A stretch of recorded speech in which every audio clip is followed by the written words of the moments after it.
Good afternoon, everybody, and hello. Welcome to today's webinar, How Vaccine Campaign Raise Awareness for Health Centers, sponsored by the National Association of Community Health Centers.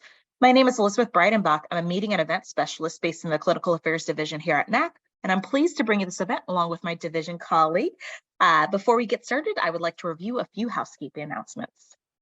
First things first, you have joined Zoom's online event. This event is being recorded and will be placed online at a later time. But again, just letting you know that joining this online event automatically consents you to this recording. If you do not feel comfortable being on this live recording, we ask that you kindly step out of the Zoom room. But if you are comfortable, there's no need to go anywhere. You are in the right place for today's event. Again, today's event is being recorded.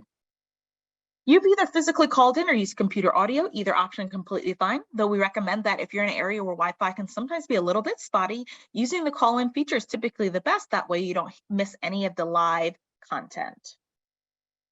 All attendee lines have been automatically muted and video has been disabled. Again, that's quote unquote sharing your face. So you should be able to see panelist face today, but all attendee lines have been automatically muted and video has been disabled on your end. Q&A, I first want to thank people that submitted those questions in advance. We really appreciate that. We do have those in our back pocket for a little bit later throughout today's session, but the Q&A box is going to be open for the duration of this event. Simply type your comments, questions, or concerns into the box at any time. You have a few different options here. If you submit a question, you do have the option of submitting that question anonymously. You'll also have the option of upvoting questions. So if you see something from a colleague that somebody's put in there, a question that you really want answered as a priority, it gives you the ability to kind of like put a thumbs up, almost like an emoji that lets us know, it pops that question to the top of the Q&A for the panelists. Again, we'll be answering all of the questions at the end of today's event. Friendly reminders that your lines have been muted and video has been disabled.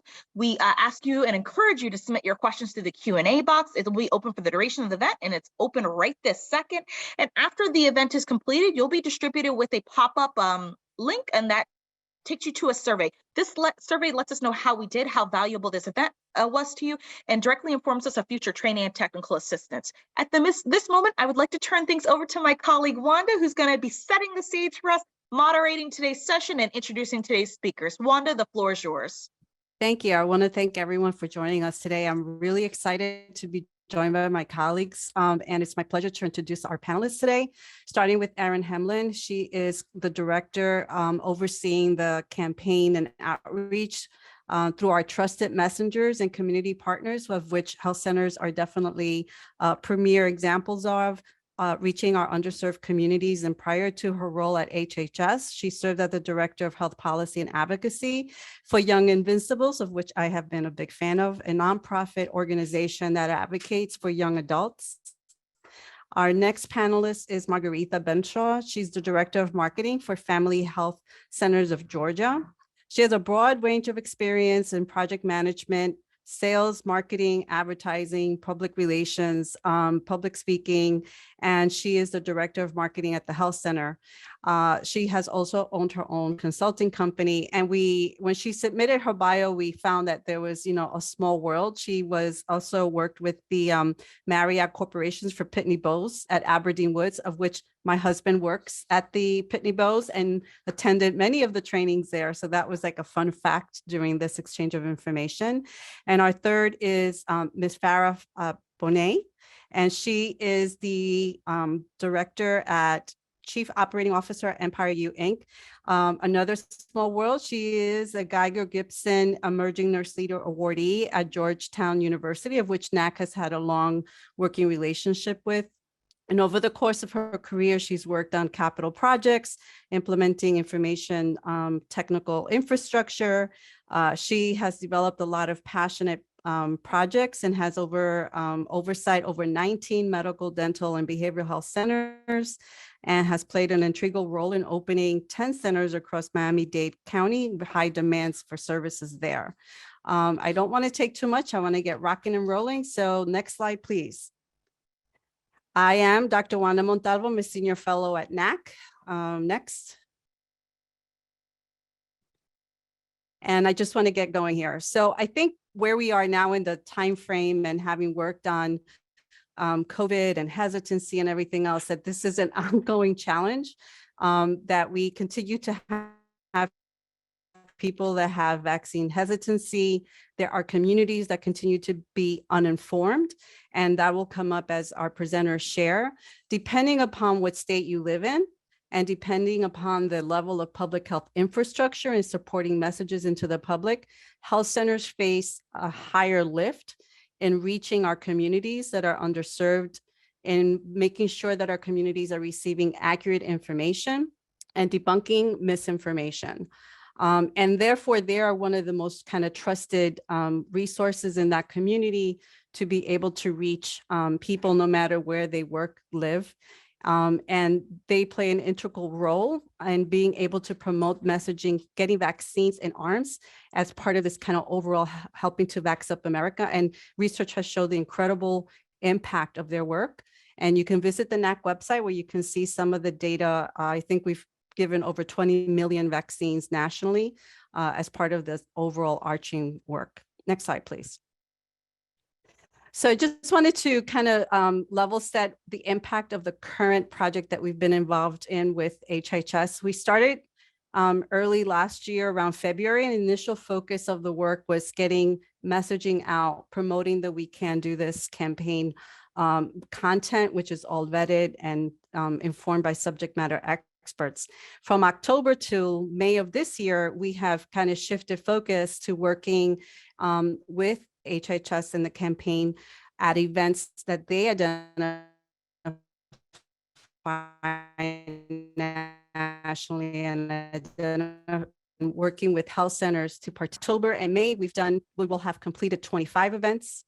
The number of people reached as part of this outreach is over 200,000 people for accurate information, and getting shots in arms at these events as of, let's say, February.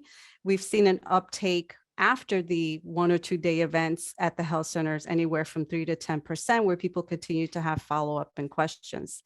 The big kind of, I think, added benefit has been the digital footprint of being able to reach our communities via our Twitters and Facebooks and websites and sponsorship, and getting, branded materials out there is over 200 million. Next slide, please. Next, it'll fill in as, yes, there we go.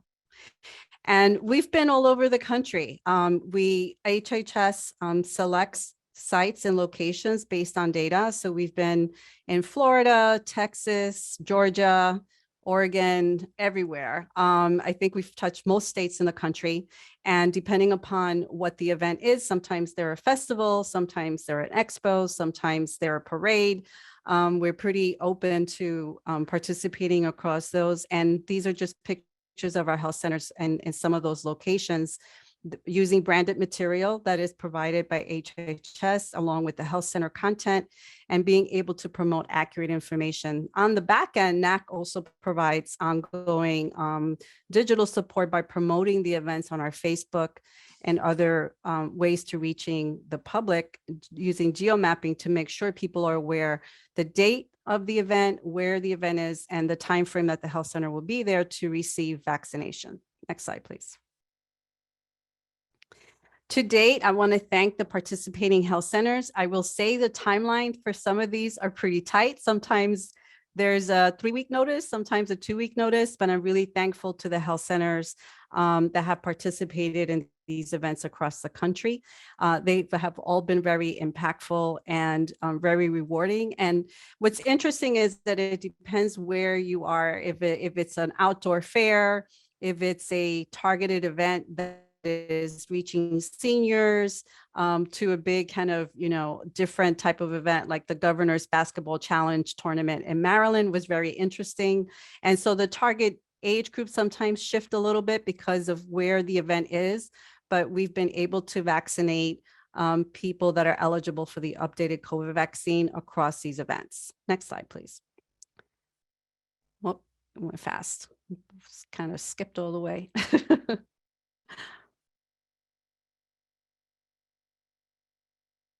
There you go. So, yep. So the events that you see here are in green are upcoming events for the month of March, April, and I think May. So these are some of the health centers that are in the pipeline to be part of the events. On the side, what you see is just an example of some of the promotion that we do via digital media to promote the event with a QR code that will lead people to the vaccine.gov site. Next slide, please. Again, we have a big event in Texas coming up. Some of them are really fun as far as festivals and parades. And I just want to thank every one of the health centers that have participated in this. And next slide, please. These are new events that have been recently added. So I'll just put it out there that if you're interested in participating in any one of these, please email me directly and I'll follow up. Because I think this will close out, I think, the cycle for NAC and helping to identify health centers for those events in the pipeline. Next slide, please. Our next speaker is Erin Hemlin.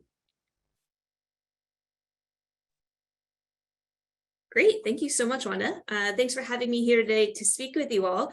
And thank you for the work that NAC has been doing throughout this campaign. NAC and its network of community health centers has really just been doing tremendous work to support vaccine uptake, including the other panelists who are here today, and really have just been a great partner to the campaign. And I'm very grateful for all the amazing work that you have been doing. Again, my name is Erin Hemlin. I am the Director of Partnerships and COVID-19 Strategy at HHS and the Partnerships Lead for the We Can Do This campaign. You can go to the next slide. And the next slide after that. Great, thank you. Now, many of you are likely familiar with the campaign thanks to NAC, but I'll give you a brief overview for those who might be new to us. We Can Do This is a national public education campaign with a mission of increasing vaccine confidence and uptake of COVID vaccines.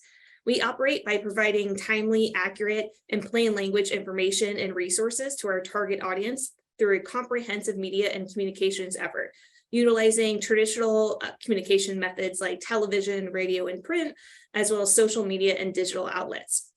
We partner with a wide variety of trusted messengers, from other government officials to doctors to community leaders and healthcare professionals like community health workers. And we do this because research has shown us time and time again that people trust their doctors and other healthcare professionals in their communities the most. And that's why the role you play is so important to getting key information out into the communities. You can go to the next slide. Great. And now to dive a bit more specifically into our partnerships work. In addition to kind of the large scale media campaign, we also have a partnerships program meant to really reach people where they are, focusing on people who have additional barriers to accessing healthcare and accessing vaccines. That could be a language barrier or concerns about insurance status, or folks that just might not be reached through those kind of traditional communications efforts. We've partnered with national, regional, and hyper-local organizations focused on reaching specific populations, including the Black African American community, Latinos, Asian Americans, Native Hawaiians and Pacific Islanders, American Indian and Alaskan Natives, and rural communities. You can see here on the slide a few examples of our national partnerships like NAC, many of whom at this point in the campaign are focusing on reaching older adults. Folks who are 50 and older are at the highest risk for COVID's most severe outcomes compared to younger adults. So for example, right now we're partnering with NAC to put together events that Wanda just talked through to reach seniors in the communities, as well as partners like Leading Age and SAGE, who focus on that older adult community. In addition to this kind of more in-depth partnership work, we also launched the COVID-19 Community Corps, which is a way for thousands of partners and individuals to stay in the loop on the latest COVID information and materials that can help them in their communities to stay safe and to stay informed.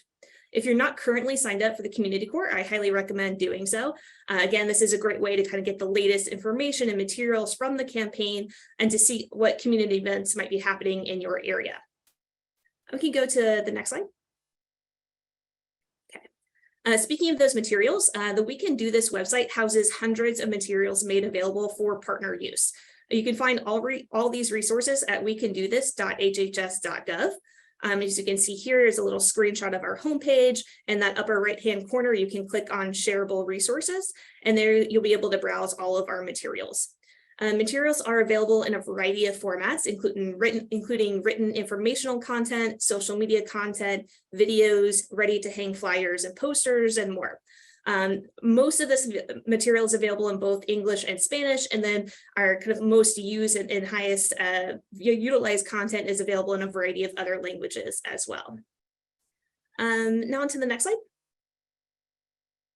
So these next couple of slides, I've just pulled out a couple examples so you can see kind of what those materials look like, and some that might be the most useful to you. Here you can see some of the resources that we pulled out specific for healthcare workers. You can see a sample social media message. So we have lots of graphics like this that are really easy to kind of plug and play. They come with some sample messaging that you can copy and paste and share that out through your social media channels. Next, we have some sample text messages. Again, these are really meant to be kind of copy and paste. So you could copy it, send it out to your networks or to your patient listservs, reminding them it's time to get an updated vaccine. Next is an example of one of our posters. This one is specific to long COVID. So this could be something that you hang in a waiting room or a lobby. If you kind of see, it's a little maybe hard to tell here, but in the upper right-hand corner, there's a blank space that's left intentionally blank, so you could pop in your logo. So if you wanted to put your logo on this poster and then hang it up in your lobby or waiting area, you could do that.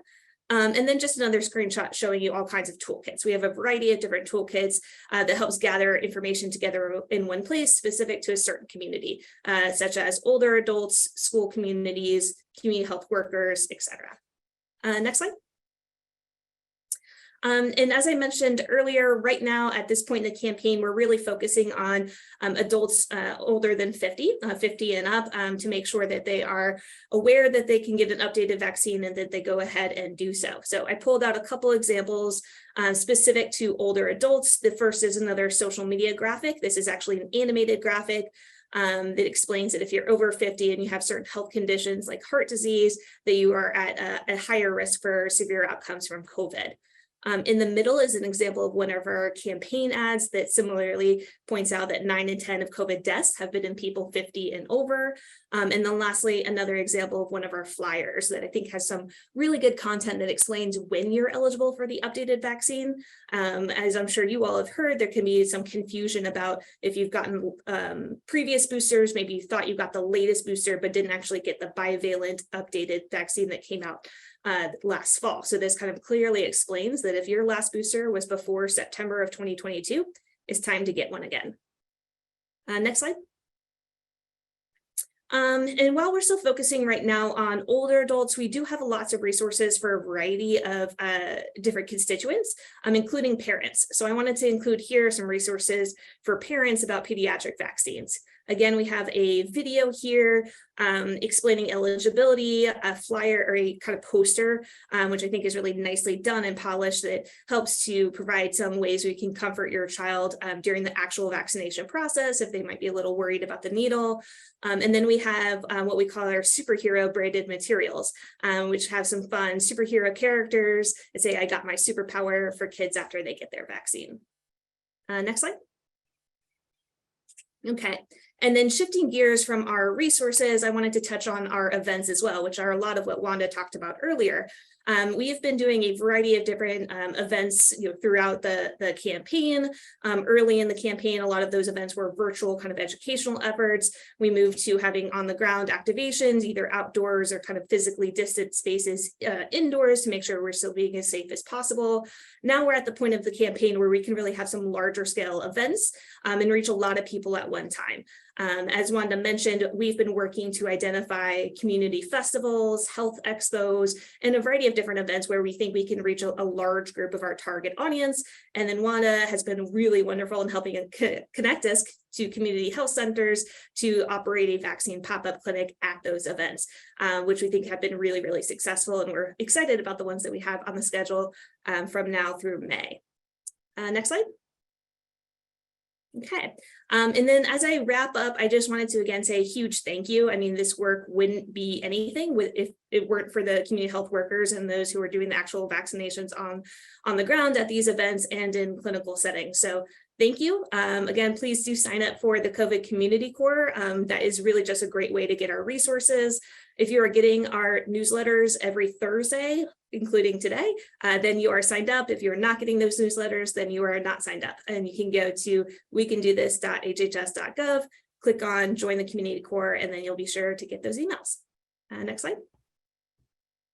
And then there's my contact information. Please don't hesitate to reach out with any questions or any, information or resources that might be helpful. I'll be happy to connect. And again, the website for wecandothis.gov or .hhs.gov. Thanks so much. And I will turn it back over to you, Wanda. Thank you. I highly encourage people, please sign up to the website. Please visit the website. Do not reinvent the wheel. It's great content. At this time, I'm going to punt over to my colleague, Margarita. Thank you so much.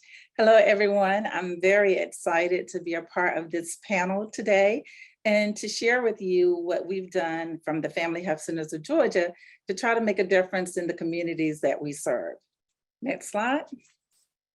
The Family Health Centers of Georgia was founded in 1975. But before I get to that, we'll do a quick next slide where you'll see our history and our mission. Mission and vision, rather. I'm not going to read it. You'll have this as a PowerPoint. Next slide. So spending a little time on our history, we were founded in 1975, originally as the University Center Community Health Plans. And we were founded to serve the students from the largest collection of HBCUs in the world, the Atlanta University Center, as we called it. At that time, those students were from Spelman College, my school, also Morehouse, Morris Brown, Clark College, and Interdenominational Theological Center.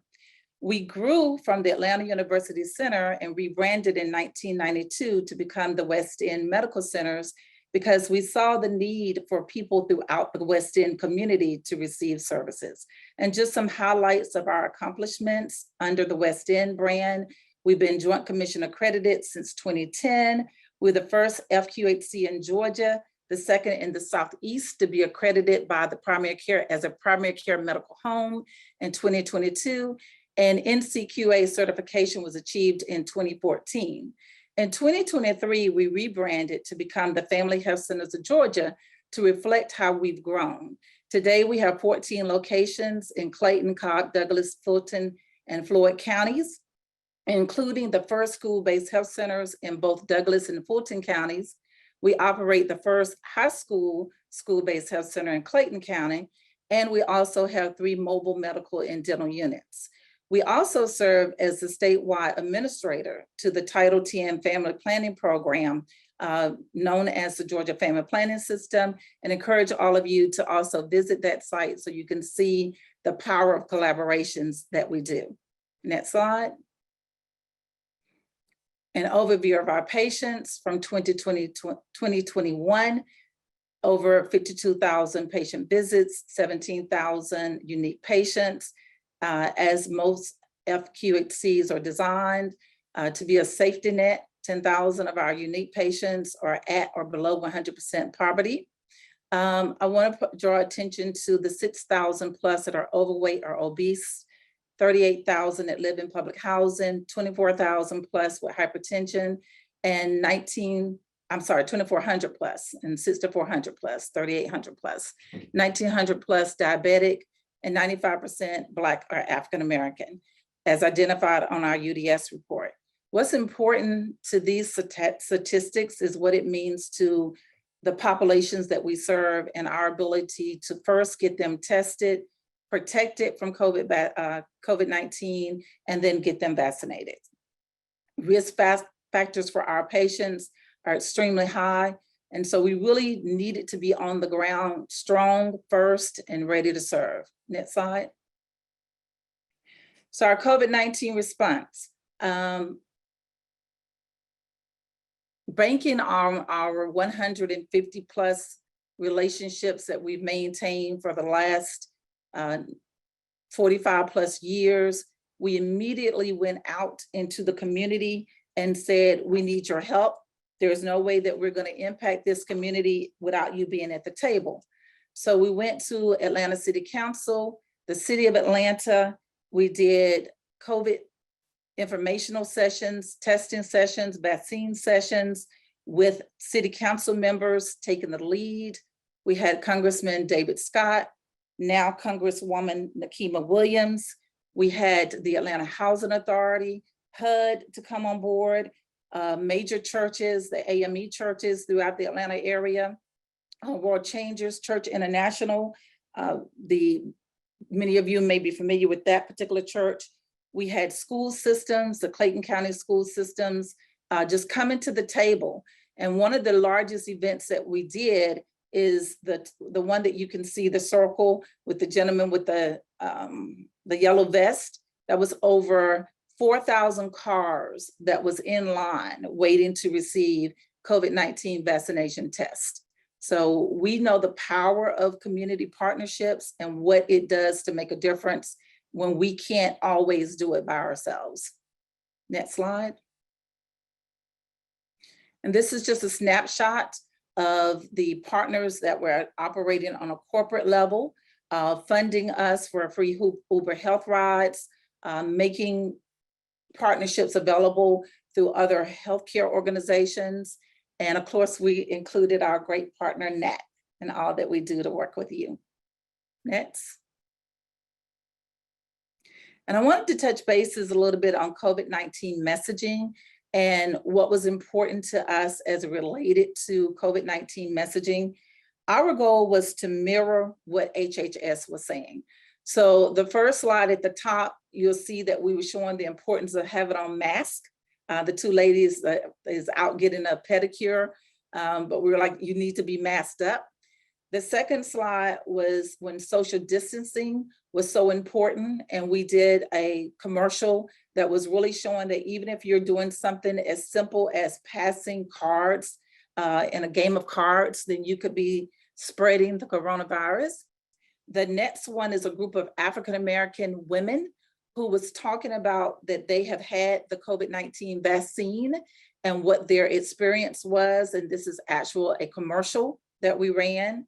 And then the bus that you see, we captured this bus as it was going through downtown Atlanta, and there was an Atlanta United soccer game that was letting out. And so right as 70,000 people was leaving the Georgia Dome, our ad on the MARTA bus came by. And this particular one was designed to talk before you walk away. So our goal was to get people to call our 1-800 number and to help to overcome the hesitation or resistancy that they had to getting vaccinated. And we was just thrilled. This is a billboard campaign that went throughout the city. And our most recent campaign, you can see one of the smaller billboards. We have larger billboards for this particular campaign that are located in the main corridors of I-20 and I-85 in downtown Atlanta. And this campaign is for you, for us, for all. And so again, we're mirroring what HHS is saying, is that the vaccination is not just for you, but it's for us and it's for everyone in the community.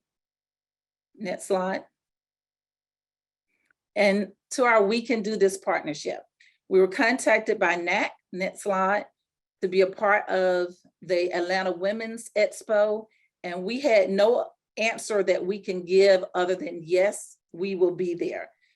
We were so thrilled that they reached out to us, and having our doctors there in white coats as 10,000 plus women and people who support women. So it was also men, it was also children, as they were passing by to be able to give out information. We accomplished 35 updated vaccines on the spot. We actually had even a curtain shield up so that if a woman had on a blouse that was restricting, we could create a private area at an expo where he could still receive the vaccine. We were also extremely thrilled to have a white coat on the main stage. If you go back and look at the Atlanta Women's Expo, there were so many celebrities that was on the main stage, from Atlanta Housewives to Egypt, Sharad from HGTV. And for us to be on that stage with that type of exposure was phenomenal. And there's a picture that I capture in the far right corner. You see Dr. Teresa Jacobs, who's actually speaking about vaccines. But in the far top right corner, there's a picture of a little girl, and she has a device in her hand. And you would think that she was playing a game, and we just couldn't capture it clearly for this PowerPoint, but this little girl was actually taping Dr. Jacobs as she was speaking.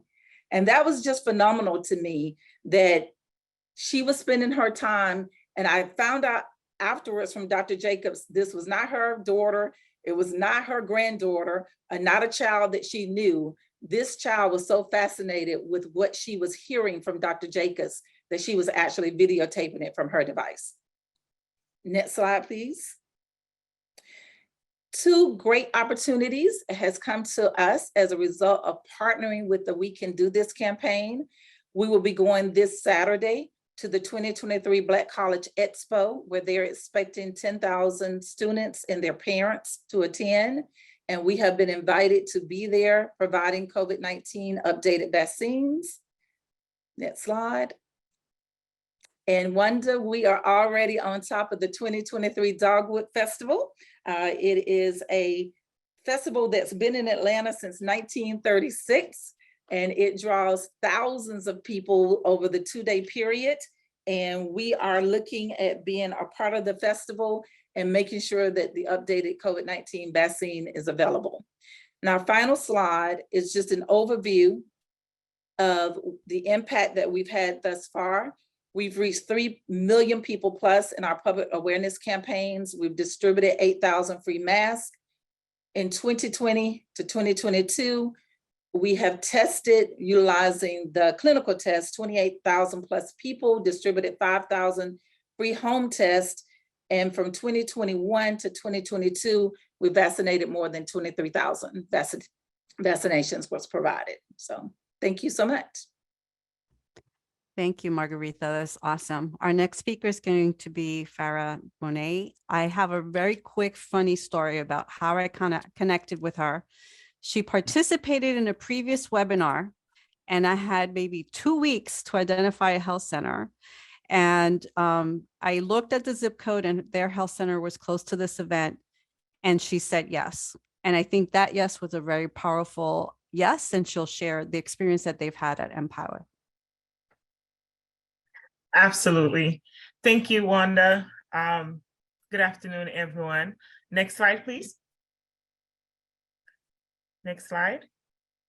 So we are Empower You Community Health Center. I'm very happy and honored that we were able to participate in the We Can Do This campaign with HHS and NAC as partners.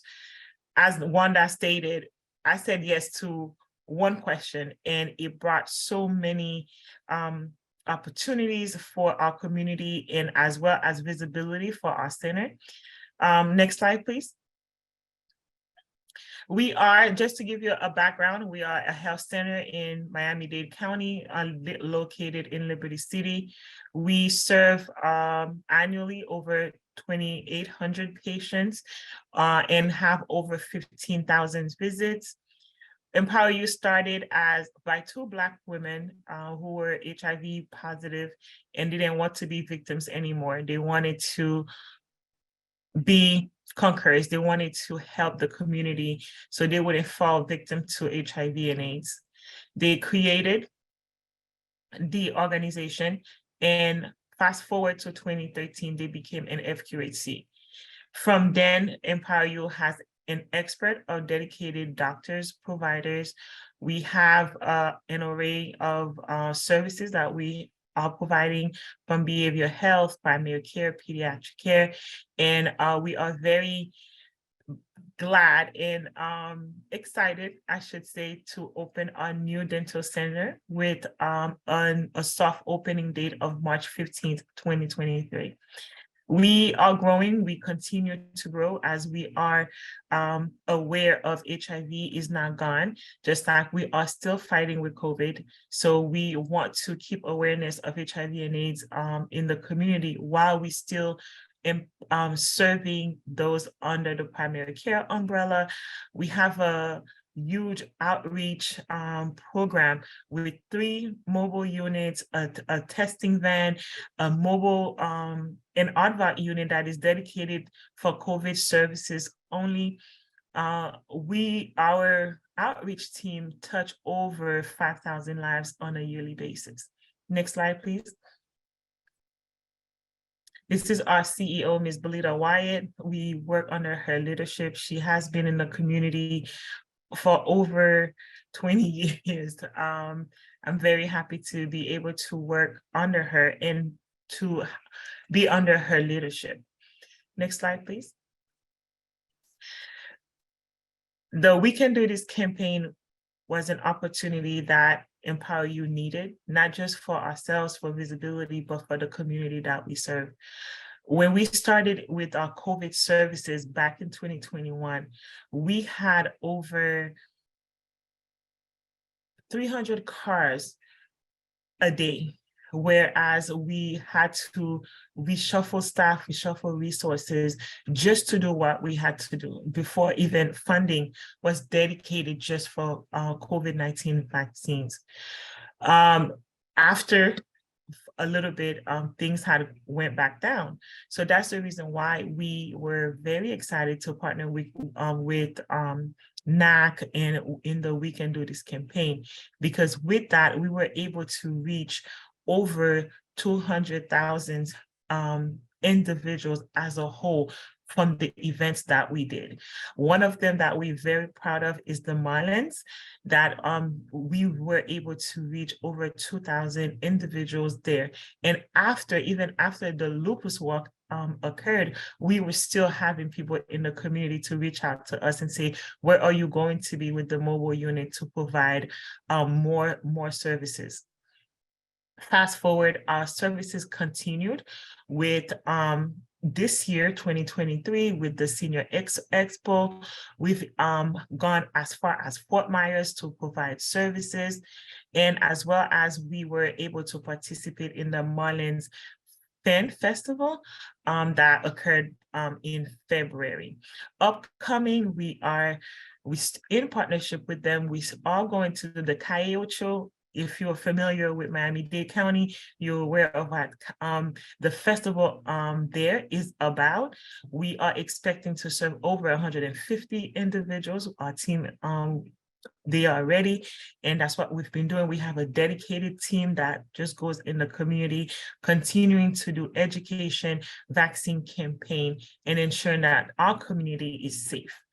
And also, very proud to be part of the Miami US Open, the tennis tournament that will happen in Miami Gardens. Next slide, please. This is some pictures just to share with you at the Expo that we participated in. There were over 10,000 individuals that just walked through the convention center, and we were right there where you see the mobile unit is at. If you see a crowd, we are there. We are very happy with our mobile unit and the services team the team is able to provide. Next slide. Overall, we served 5,390 patients. We provided over 6,000 COVID-19 vaccinations. Over 1,000 tests were conducted, and these tests are the ones that we did with the lab.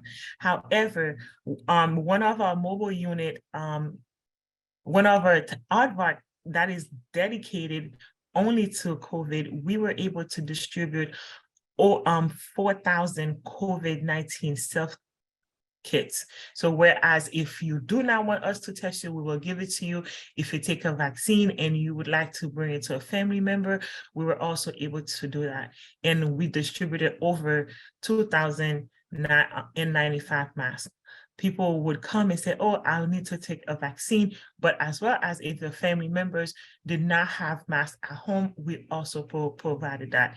With the different fundings that we received, we were also able to create kits for the families to have at home, like masks, gloves, hand sanitizers, different things that during the pandemic to help them to sustain if they didn't have the funds to purchase it. Empower You continue to do the same work, and we believe that way after COVID that we are going to be in the community doing what we do. Our mobile unit doesn't only provide COVID vaccination, but as well as primary care services. We have an integration with behavioral health, substance abuse in the community, and we will be working on behavioral health and dental and oral health. So having that integration, being able to conduct PHQ-9 screenings in all the services while we out in the community and as well as in the clinic. Thank you. Back to Wanda.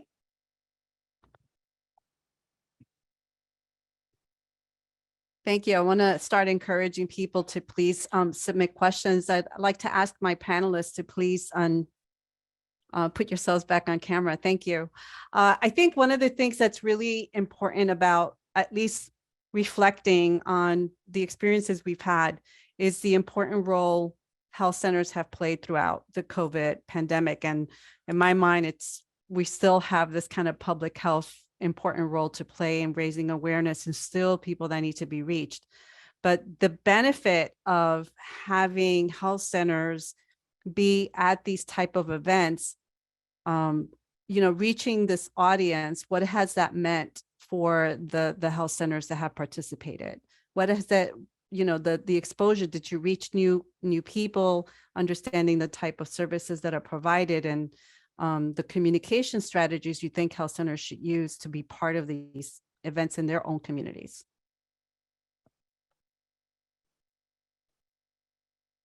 I don't mind answering. It's phenomenal for us. Being a part of events of this magnitude, where HHS, the We Can Do This logo that is so prevalent on television for people, where is out there, because that brand, we're just piggybacking a brand that is so noticeable. It's monies that we would not have on our own. We would not have been in a position to pay vendor fees to be at the Women's Expo, the Dogwood Festival, and so many other things. And I often say that word of mouth is not necessarily the person that walks in and say, oh, I heard about you because I was at the Atlanta Expo. Word of mouth can translate into, my cousin was at the Atlanta Expo. My cousin told me about you. And so I heard about you from my cousin, is what the person would say coming to the front door. And so the opportunity to be a part of these types of activities, even the opportunity to increase our social media brand as a part of these activities, for us to be out there and we're in an environment where the Real Housewives of Atlanta is just it's a hit show. Let's just say it is what it is. HGTV is a hit show.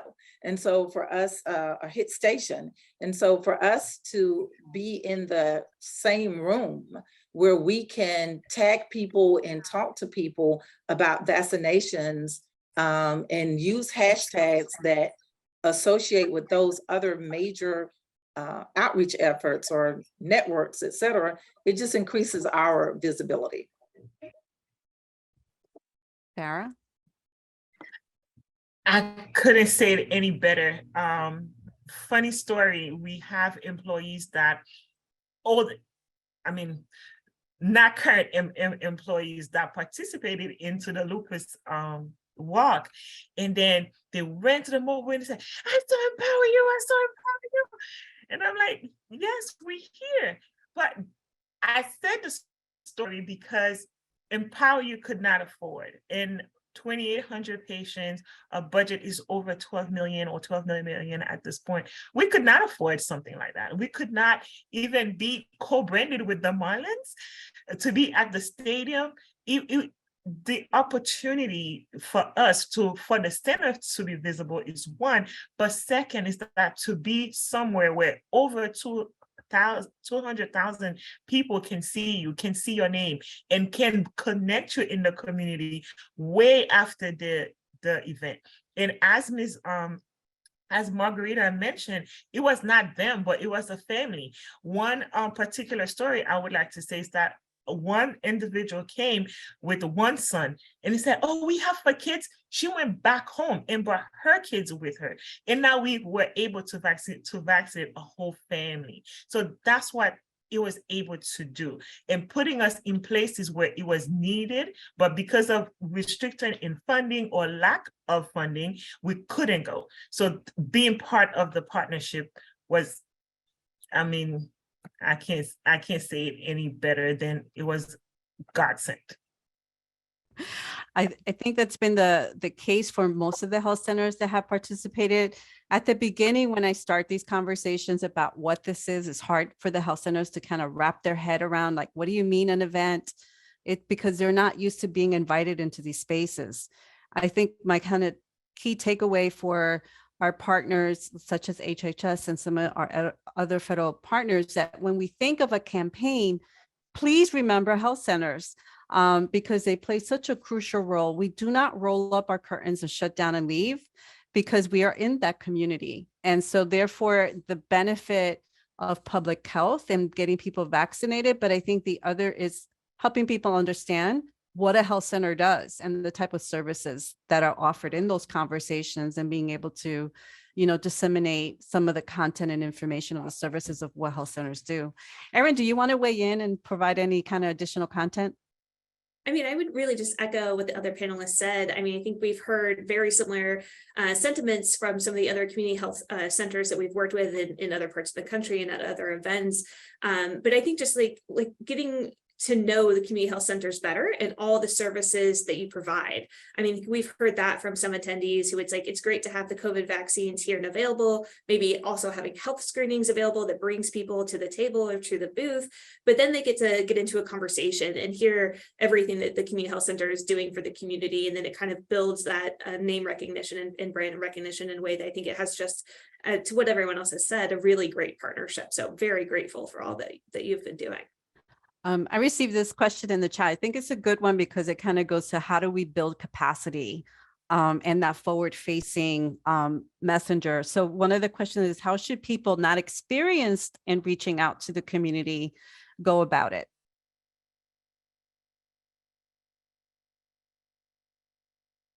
I can jump in, and then we'd love to hear what others have to say. But I think partnering with other community-based organizations in your area who maybe are a little more experienced in doing kind of that event planning or bringing people together. I mean, you definitely don't have to do this alone and shouldn't.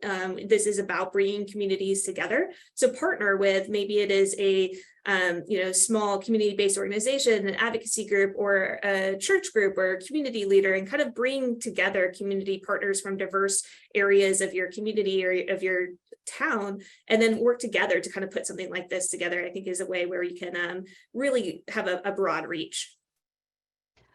And I echo that, because from the time that we started with the campaign, we have partnered with the city of Miami.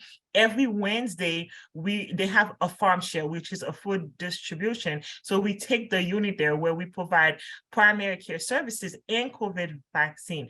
And one other partnership that we were able to create is with the churches. It's a group of churches in Miami Gardens, in Miami-Dade in general, that now we go on a Sunday to the sanctuary, and we are able to provide vaccines, education, as well as give them appointment to come to the center for services.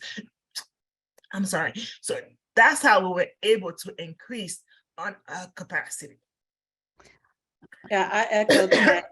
As I said when I presented, since 1975, we have relied upon community partnerships. And it's not so much you have an event planning experience. As Erin said, it's really about finding events that are happening in your community and offering to be the healthcare organization of choice that is at the table with those events. You can go through your Convention and Visitors Bureau calendar. You can go through Eventbrite. You can go through so many different, the Chamber of Commerce calendar. You can look in your community newspaper, or just Google online events near me. and see what is happening and reach out to those organizers and say, we want to be there. And I know that both Farah and I are talking about the accessibility of our mobile units and being able to go there, but we didn't always have mobile units. And so we went there with a table, a folding table, a tablecloth, and staff and supplies that we put in a car until we could grow to the point where there was a mobile unit. So you can do this. And also, we understand staffing can be very limited, particularly clinical staffing for these types of things. And so if you get with your CHO and talk about using your PAs, talk about using your medical assistants, your certified MAs, or just other people that can do some of the services that can be taken to the community, and you can be just a strong force for having the presence there. We used to have a sign, and we still use it, and it was called Ask the Doctor. And we would use this sign at events like at the mall. When we do tabling at the mall, and if we can get a white coat out there, and we have a sign that says, Ask the Doctor, and people walk up and they can ask the doctor a question. And if it's not a question, which most of the time it's not something that they're appropriate for them to answer in that environment, it connects them back to us for a follow-up appointment. One of the other questions that came in, and I think it kind of goes through, we kind of talked about it a little bit, but it's been 3 years of this pandemic, and fewer people are kind of listening to the guidance of doctors and the science, and what strategies can we use to reach these folks who may not be listening to the science. I think one, I would start with the field health centers and our staff play a critical role in debunking mis and disinformation. And so the other is, and Farah, I'm going to point to you because you're in Florida, sometimes our infrastructure starting from the top of who's leading the state can also create a barrier for accurate information for people to get vaccinated. So my kind of bias is that even at some of these events, reading the reports that health centers have provided back, sometimes people don't even know there's been an updated COVID vaccine. So, that would be my first thing. Don't give up. And kind of, what strategies have you used when you kind of, feeling like things are waning, and any strategies of how you would engage potential influencers in social media? I would say that for us, what we continue to do is using social media, from being tagged and using the hashtag with the We Can Do This campaign. We have kept that going. So and also too, we print information about the vaccines when we go out, and we will drop information at different places that we partnering with them, so that they know this is the update. One great resource that we are using right now is the one pager from the We Can Do This campaign. Is clear, the information is easy to understand, because when we go out in the community and say, oh, are you just giving me a third vaccine? No, this is the booster. So we were able to keep the same information. We have a nurse practitioner on board that is able to give them the high level of information that they need right then and there. And once you touch one family member, you touch the whole household. Mm-hmm. And I would add to that, capturing the people that are coming in. You never know who's coming into your center or organization for a vaccine. We developed a little card, and it's a picture of a gentleman that's in our slide deck that you'll get. And he was one of the original Tuskegee Airmen.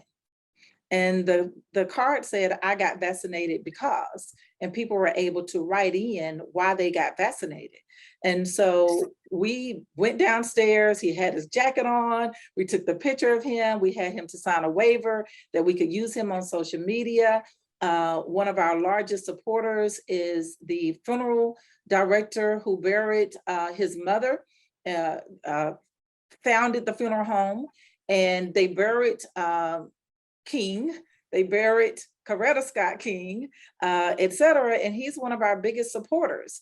And to capture him saying to the Atlanta community why this is important for you to do.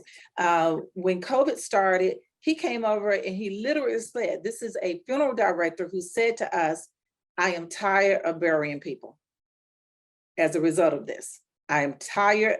And you know, you think, how can they get tired of their business? But he was so serious about it that he made a donation towards our COVID-19 outreach, and he became a spokesperson towards the outreach. Capturing your patients when they're coming in for other things. For an example, with the pediatrics, we do a back to school event, stuff it in the back to school bag. We do a Holiday Hope event where we give our pediatric patients toys in appreciation for them being here.